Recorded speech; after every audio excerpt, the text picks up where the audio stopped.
They shot him. He didn't fall. They shot him again, still standing. 300 arrows, maybe more. They lost count. This was northern Japan, 1189. The final stand of Saito Musashibo Benkei. And when the soldiers finally got close enough to check, when they finally worked up the courage to approach this mountain of a man who'd held a bridge against an entire army, they realized something. He'd been dead for hours. This is Benkei, Buddhist monk, warrior, legend, the man who died standing. The question, can you hold a weapon in one hand and hold the Dharma in the other?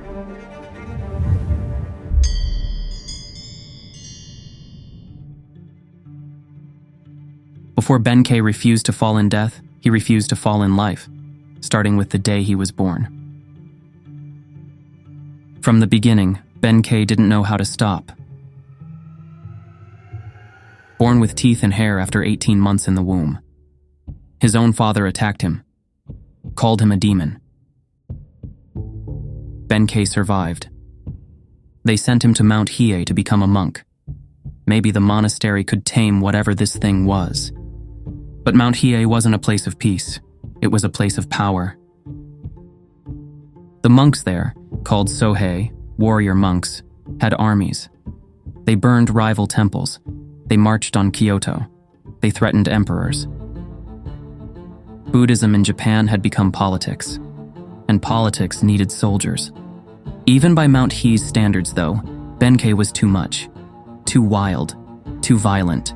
They expelled him.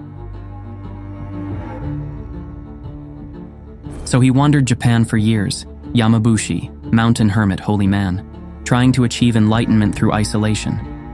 Instead, chaos followed him. Temples burned, not always his fault, he claimed. Eventually, he came back to Kyoto. Now a mountain of a man in monk's robes, 7 feet tall, some said, and on his back, 7 weapons. A naginata, 8 feet of pole with a curved blade. A tetsubo, iron club for crushing armor.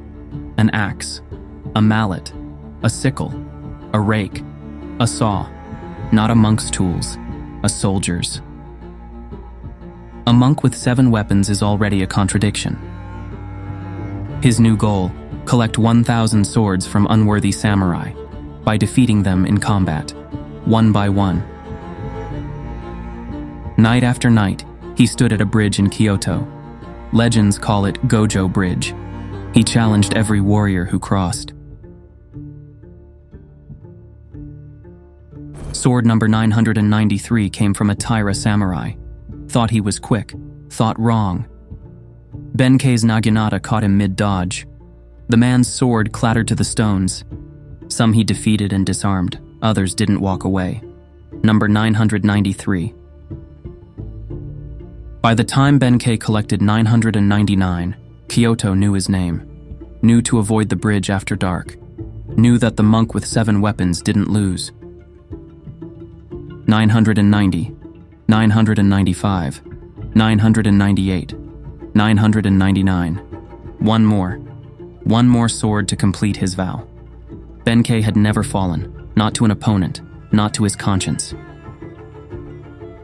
Then a young samurai crossed the bridge, small, graceful, almost feminine in appearance, wearing a sword worth more than most samurai earned in a year. Benkei thought, easy prey. He was wrong.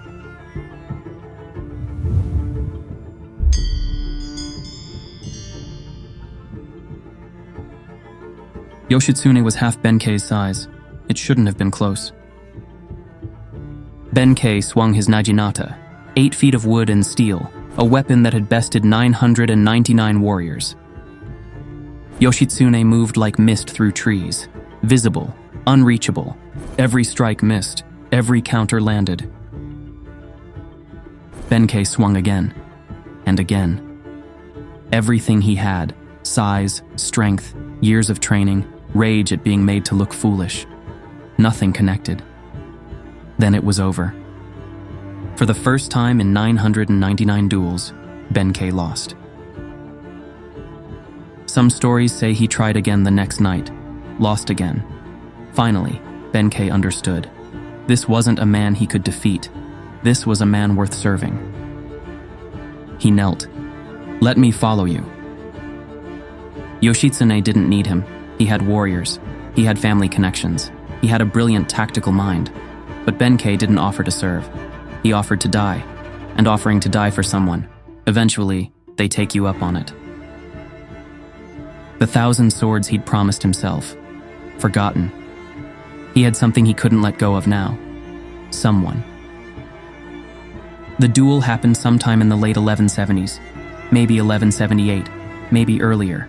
No one recorded it, but the timing was perfect, because in 1180, Japan exploded. The Genpei War. Minamoto clan versus Taira clan. 5 years of blood. 2 clans fighting for control of the emperor, the court, the entire country. Yoshitsune became its greatest general. Ichi no Tani, he led a cavalry charge down a cliff they said was too steep to ride. Crushed the Taira. Yashima, naval battle, impossible odds. Won anyway. Dan no Ura, final battle. Taira annihilated. Child emperor drowned. An entire aristocratic lineage ended. Yoshitsune was the hero of the war. That was the problem. His brother was the shogun, Minamoto no Yoritomo, the one with actual power. And every victory Yoshitsune won made him more valuable and more dangerous to his own family. Yoshitsune was the kind of man who could win every battle and still lose his life. Benkei stood beside him through all of it. Every battle, every victory, every enemy, every night around the campfire when Yoshitsune would plan the next impossible assault and Benkei would perform the rituals, Buddhist prayers, protective ceremonies, invocations for clarity and courage. There was a night after Yashima, victory feast. Yoshitsune asked Benkei why he stayed. Benkei didn't have an answer, or maybe he did. He didn't know how to say it. Benkei was the only person in Yoshitsune's life who never asked for anything, offered everything. The Buddha taught, in the ancient Pali language of early Buddhism, that upadana, clinging, attachment, is the root of suffering. Benkei chose clinging, and held on with everything he had. We've talked about this before. Can you love someone without attachment? Can devotion exist without clinging? Benkei's answer was clear. No. For him, love was clinging. There were nights Benkei couldn't sleep. Nights he thought about the bridge where they met, how he could have walked away after the duel. He knew this would end badly. He knew what happened to people who got too close to Yoshitsune's brilliance. But every morning, he didn't leave. By then, he didn't know how to be anything else. By 1189, Yoshitsune's brother had branded him a traitor, stripped him of titles, declared him an outlaw to be hunted down and killed. Armies were coming. Benkei counted the enemies, did the math. It didn't add up. He stayed anyway. The most celebrated general in Japan, reduced to fugitive. The man who'd won the war, hunted like a criminal. They had to run. Running meant crossing borders. Borders meant guards watching for a giant monk and a small commander. If they wanted to live, they'd have to become invisible.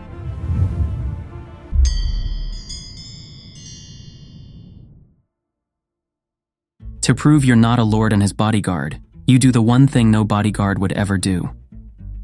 They disguised themselves as monks, wandering monks collecting donations for a new temple. Benkei led the group, the only actual monk among them. Yoshitsune dressed as a simple porter, carrying boxes, head down, the most wanted man in Japan, hiding in plain sight. They approached a checkpoint, guard captain waiting. If he recognized them, they were dead. The captain looked at Benkei, looked at the monks behind him, looked suspicious. He asked for their documents. Benkei pulled out a scroll, blank, held it up like scripture, and started reading. He spoke for 2 minutes. Temple names, donation amounts, travel routes, bureaucratic detail so boring it had to be real. None of it existed. He was making it up as he went. The captain wasn't convinced. He looked at the porter carrying boxes at the back of the group, looked at Benkei, looked back at the porter. Then Benkei did the unthinkable.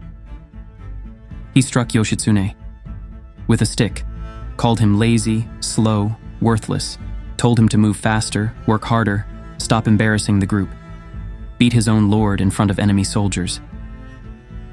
Two codes met on that road. One said, "Die for your lord." The other said, "Let go of everything." Benkei chose both, and neither. No retainer would ever do this. It was unthinkable, dishonorable, the kind of thing that would get you executed. A samurai serves his lord with absolute loyalty. You die before you dishonor them. You certainly don't beat them like a common servant, unless you really were monks, and he really was a lazy porter. The guard captain stared, watched this massive monk berate and strike the porter, watched the porter take it without complaint. Then he let them pass. Later, people said the captain knew. He recognized them. He'd heard the descriptions: giant warrior monk, small graceful commander. But he'd never seen loyalty like that. Loyalty so complete it looked like betrayal. Loyalty so absolute it would strike the person it was meant to protect them. And he couldn't bring himself to kill it. What kind of monk does that?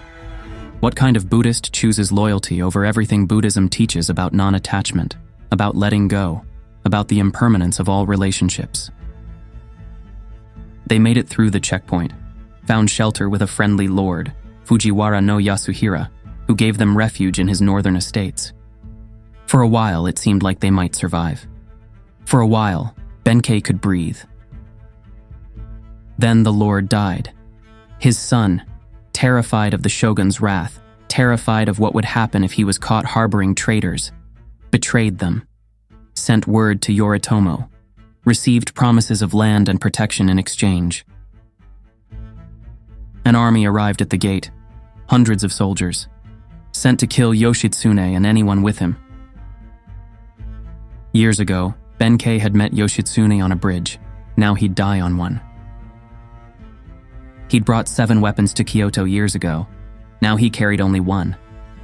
The naginata, the first weapon, the one he'd used against Yoshitsune. Somehow that felt right. Benkei took his position on the bridge. Some questions you answer with your life.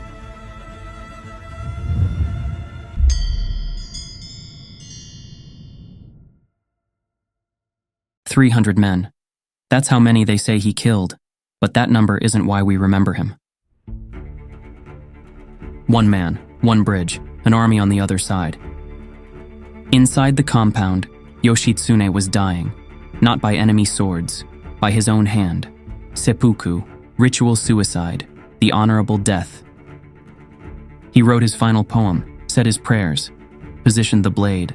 The ritual takes time Benkei had to buy him. Benkei planted his feet and swung. The first wave came at him. 5 men.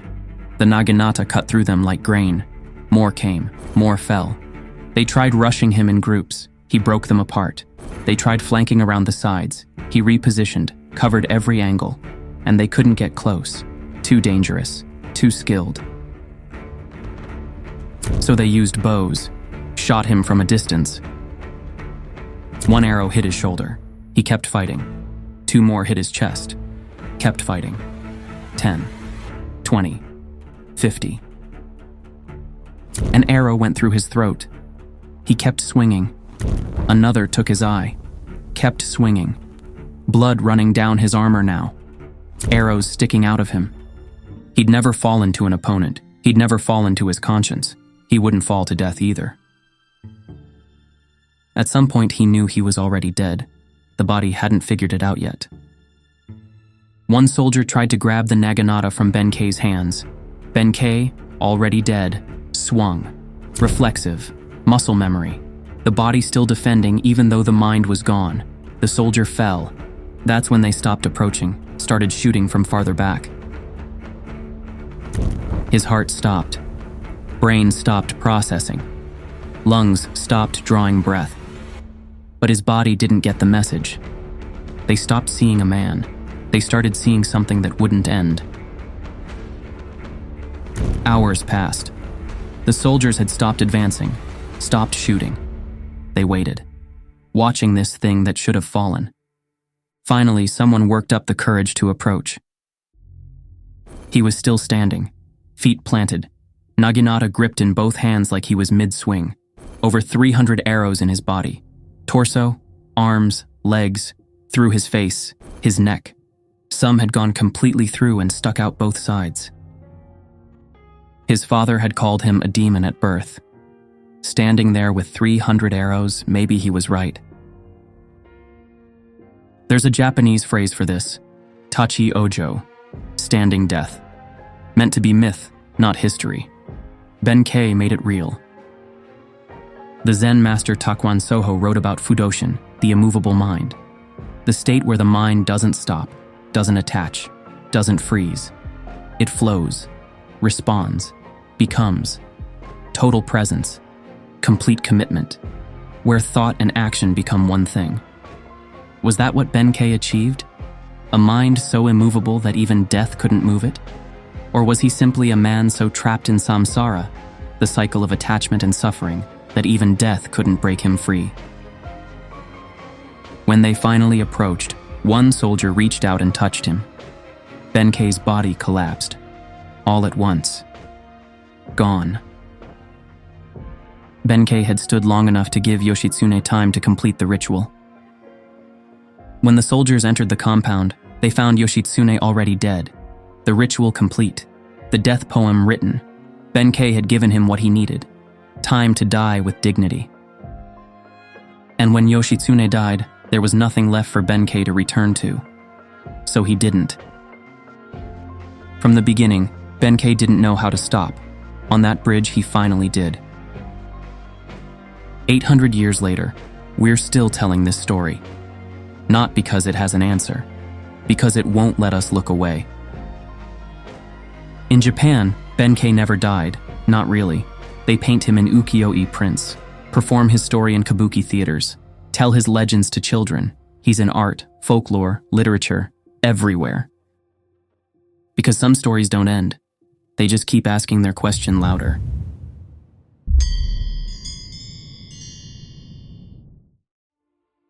Can you hold a sword in one hand and hold the Dharma in the other? The Dhammapada, one of Buddhism's oldest texts, says this: from attachment springs grief, from attachment springs fear.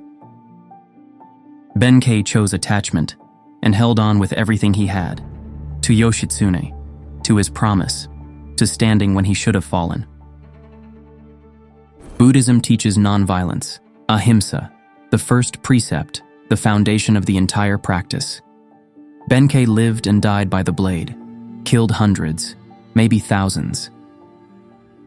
Buddhism teaches that everything is impermanent, anicca, that clinging to anything causes suffering. Benkei clung so hard that his death became permanent legend. So what kind of Buddhist was he? The same question we asked at the checkpoint, when he beat his Lord to save him, when loyalty looked like betrayal. But what if we're asking the wrong question? What if loyalty, the kind that makes you beat your Lord to save him, the kind that makes you stand with 300 arrows in your body, the kind that holds a bridge alone so someone you love can die with dignity, what if that was enlightenment, through the attachment, not despite it? Enlightenment isn't always about letting go. Sometimes it's about knowing exactly what you die for and refusing to fall. Commitment so complete that thought and action become one. Loyalty so absolute it erases the self entirely. We've talked about the 5 aggregates before: form, feeling, perception, mental formations, consciousness, the parts that make up what we call a self. If there is no self to protect, anatta, no self, the Buddha's teaching, what was Benkei defending on that bridge? His own self? Yoshitsune's? Or something else entirely? Buddhism gives you tools. It tells you attachment, upadana, causes suffering. It tells you to release, to see impermanence, to stop clinging. But it doesn't tell you what to do when the person you die for is actually dying. When your values are tested not in a meditation hall but on a battlefield. When falling means abandoning the only thing that ever made you matter. I don't know if Benkei was enlightened. I don't know if his devotion was wisdom or delusion. I don't know if standing with 300 arrows in your body is the most Buddhist thing you can do or the least. But here's what I do know. If Benkei was wrong, then Buddhism is right. If Benkei was right, then maybe Buddhism has room for something it doesn't usually talk about. He made a choice at Gojo Bridge when he was defeated by a young samurai half his size. He lived that choice completely, through battles, through betrayals, through years of watching Yoshitsune become more brilliant and more doomed with every victory. And when the moment came, he didn't hesitate. Maybe that was enlightenment. Maybe it was the opposite. Maybe the question matters more than the answer. Benkei refused to fall. Not to opponents, not to his vows, not to his attachment, not even to death. 800 years later, we're still trying to figure out if that was the most enlightened thing he could do or the most human. If you think Benkei found enlightenment through loyalty, drop a comment. If you think he was deluded by attachment, leave a different one. And if you think maybe Buddhism doesn't have room for warrior monks with 300 arrows who refuse to fall, that's the most interesting answer of all.